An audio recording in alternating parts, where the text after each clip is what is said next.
Vadodara railway station પર auto taxi પાર્કિંગના નવા દર સામે રિક્ષા ચાલકોનો વિરોધ। 2 કલાક સુધી ઓટો માટે 10 અને ટેક્સી માટે 20 ચાર્જ નક્કી કરાતા ચાલકો લાલઘુમ। વડોદરા રેલવે સ્ટેશન ખાતે આજે પશ્ચિમ રેલવે દ્વારા ઓટો ટેક્સી પાર્કિંગ માટે નવા દર જાહેર કરાતા રિક્ષા ચાલકોએ એકત્ર થઈ વિરોધ નોંધાવ્યો છે। જાહેર કરેલા નવા દર મુજબ 2 કલાક સુધી ઓટો માટે 10 અને ટેક્સી માટે 20 રૂપિયા ચાર્જ નક્કી કરવામાં આવ્યો છે, જેનો વિરોધ કરવા માટે ઓટો રિક્ષા યુનિયનના આગેવાનો અને ચાલકો સ્ટેશન પર એકત્ર થયા હતા।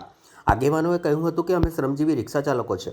અગાઉ ડીઆરએમ અને નડિયાદથી લઈને તળિયા સુધીની સરકાર દ્વારા અમારી સુવિધાઓ ઓછી કરવામાં આવી। પહેલાં એનું બાથરૂમ તોડ્યું, ગેટ બંધ કર્યો, હવે પેટ ન ભરાયું હોય તેમ પ્રવેશ ફી પણ વધારી દીધી। આથી 5 વર્ષ પહેલાં પણ કોન્ટ્રાક્ટર દ્વારા નવા દર લાગુ કરાયા હતા, જેનો વિરોધ કરવામાં આવ્યો હતો। ત્યારે આ વાત માન્ય રાખીને દર રદ કરાયા હતા। હવે ફરી 5 વર્ષે કોન્ટ્રાક્ટર બદલાતા ફરીથી નવા દર લાગુ કરાયા છે। રિક્ષા ચાલક રાત દિવસ મહેનત કરીને માંડ 100-200 રૂપિયા કમાય છે। જેઓ 5 વખત સ્ટેશનમાં પ્રવેશ કરીએ તો 50 રૂપિયા અને 10 વખત કરીએ તો 100 રૂપિયા માત્ર પાર્કિંગમાં જ જતા રહે।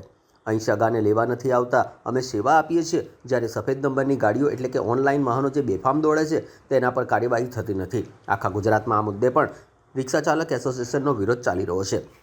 આગેવાનોએ વધુમાં કહ્યું હતું કે અમે પણ 1 પણ રૂપિયો નહીં આપીએ। 5 વર્ષ પહેલાંના કોન્ટ્રાક્ટરને પણ અમે ભગાડ્યા હતા અને આને પણ ભગાડીશું। સંસ્કારી નગરીના ત્રણેય યુનિયન આજે એક સાથે છે। જો જરૂર પડશે તો ગાંધી ચિંધ્યા માર્ગે ભૂખ હડતાલ અને આંદોલન પણ કરીશું તેવી ચીમકી પણ ઉચ્ચારી હતી।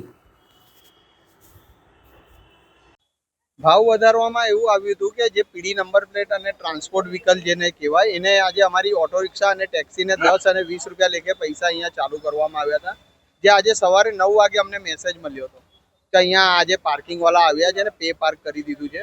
તો જે પે પાર્ક કર્યું છે એનો અમારે આજે વિરોધ હતો અને અત્યારે રેલવેના કોમર્શિયલ વિભાગના જે તે અધિકારીઓ હતા એ અધિકારીઓ અમને મળી મીટિંગ કરીને એટલું જણાવ્યું છે કે આજે તમારું જેવું ચાલે છે એવું સોમવાર સુધી ચલાવો અને સોમવારે સિનિયર ડીસીએમ યા તો ડીઆરએમ સાહેબ સાથે અમારી મીટિંગ કરવામાં રાખી છે અને એમાં જો અમારો જવાબ અમારી તરફેણમાં નહીં હોય તો અમે એન્ટ્રી ગેટથી એક્ઝિટ ગેટના રિક્ષા ચાલકો તો નહીં પણ પૂરા વડોદરા શહેરના રિક્ષા ચાલકો અમે એકત્રિત થઈ અને 1 દિવસની હડતાલ બી કરીએ એવી અમારી માંગણી।